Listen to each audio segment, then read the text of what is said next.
L'éditorial.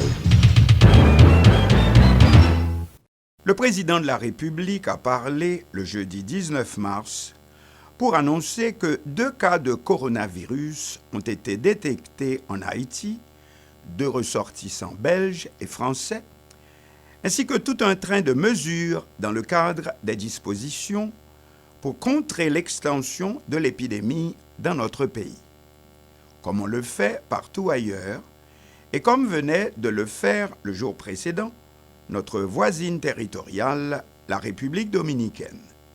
Ce qu'on appelle, dans notre savoureux créole, une opération coucou rouge. Cela inclut la fermeture des écoles et universités, l'interdiction de tout rassemblement public, pas plus de 10 personnes, y compris d'ordre culturel comme nos raras, équivalent dans le monde rural du carnaval, mais aussi boîtes de nuit, dancing, etc. Mais aussi un couvre-feu de 8h PM à 5h AM, tout cela dans le cadre de ce que le président dénomme état d'urgence sanitaire.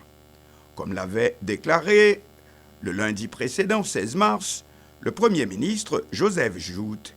Cela inclut aussi la fermeture des frontières à tous les niveaux, maritimes, terrestres et aériens, aux passagers venant de pratiquement tous les coins du monde, Europe, Asie, Amérique latine, etc.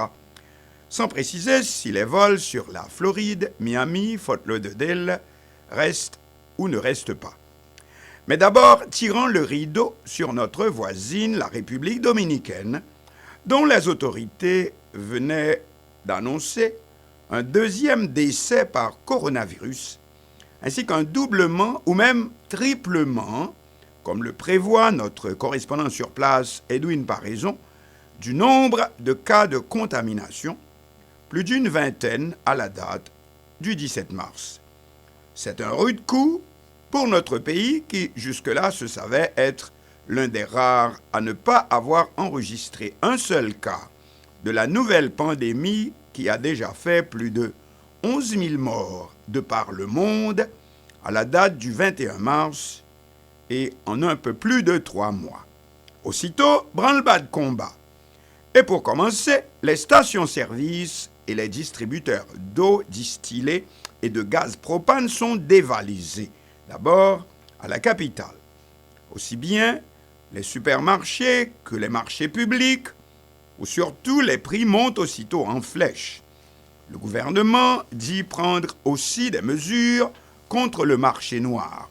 Mais là aussi, comme en tout autre domaine, sur le papier. Puis plus rien.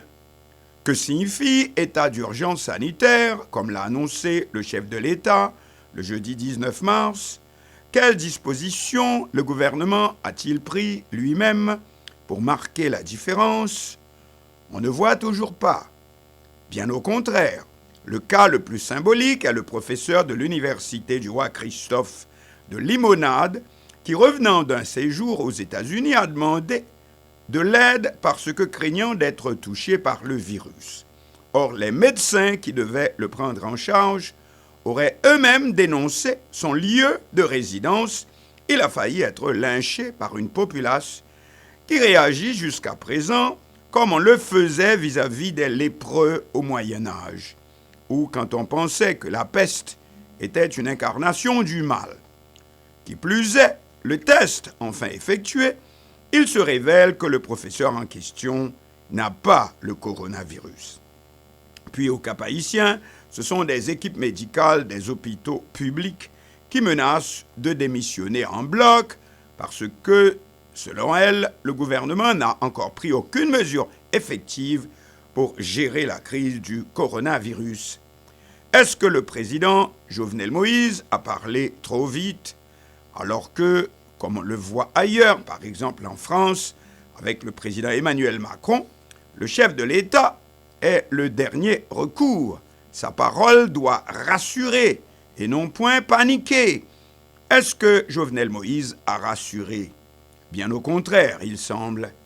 Mais est-ce que son intervention a été utile? Certains pensent que oui, parce qu'elle a servi comme un coup de fouet à cause même de sa brutalité, du ton sergent-chef de Jovenel Moïse, son fameux « le président a parlé, point barre », pour faire prendre conscience à nos concitoyens que nous sommes devant une terrible réalité et que le pays ne peut pas se reposer sur le mythe que nous serions les seuls à ne pas être frappés par une épidémie qui sème dans le monde entier la mort et aussi la catastrophe sur le plan économique.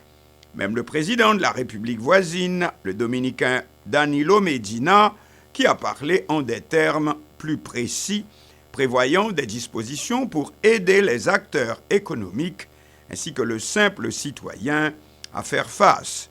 En Haïti, les dispositions annoncées aussi bien par le chef de l'État que par le Premier ministre révèlent au contraire la profondeur du dénuement dans lequel nous nous trouvons face à une crise sans précédent et qui, si elle devait réellement nous frapper, ferait une véritable hécatombe plus que partout ailleurs.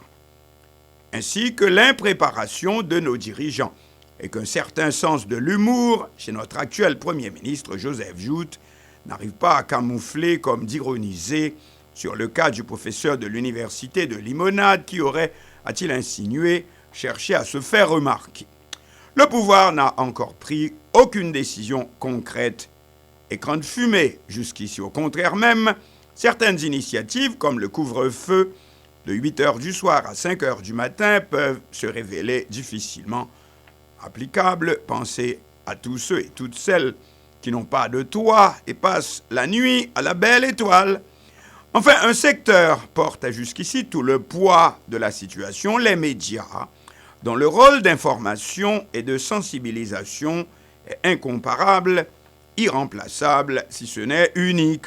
Or, puisque l'activité économique, qui est la ressource principale des médias dans leur majorité privée, est au point mort, à cause même des dispositions annoncées par le chef de l'État, quel support pour les médias? Aucun. Sinon, les mêmes circuits déjà trustés, pour ne pas dire les mêmes mafias, qui ne comprennent habituellement pas les plus capables dans leur rang.